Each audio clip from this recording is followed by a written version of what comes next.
And the funny thing is about human beings is the way we feel accomplished is when we exert energy and time and reach a destination, right? And the more energy and time that we have to suffer through, especially if we suffer together and we get somewhere, it is overwhelming. Think about the best jobs you've ever worked on. Was it the best design? Was it the best results that the company had because of your project? Or was it an absolute hell project that you worked together and you came out of the other end and that you got it done at the deadline and you're like, that was amazing. It was the hell projects.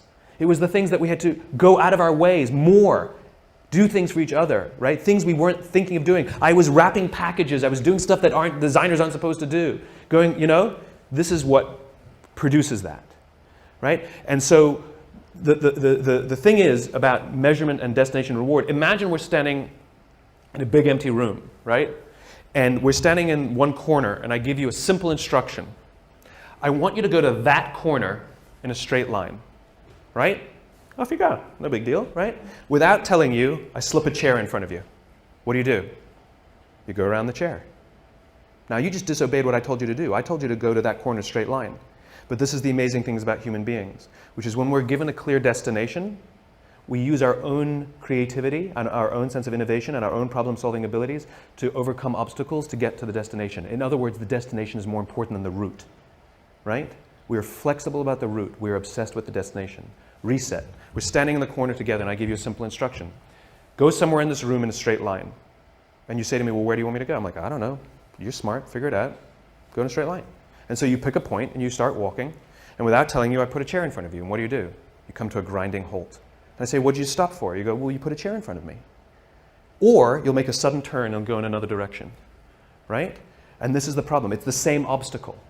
The difference is when you have a clear destination, the obstacles become easy to overcome. When you don't have a clear destination, you keep coming to a grinding halt. And what we do in our companies is we're counting the steps we're taking along the route, but we're never looking at the destination, right? So a company says, made $1 million this year, we were only planning on making 800,000. Like we took 10 steps, we're only planning on taking 8. Where are you going? No clue, right? We count the steps. And so the point is that people want to feel that the effort that they're exerting actually are moving somewhere. And so successful measurement, successful recognition is not just for the steps you take. It's not just for the effort. It's that the effort you exerted moved us closer to where we're trying to get to.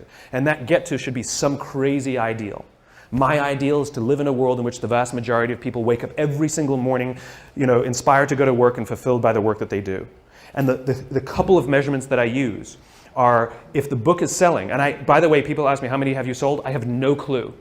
I've never asked the publisher because I don't care.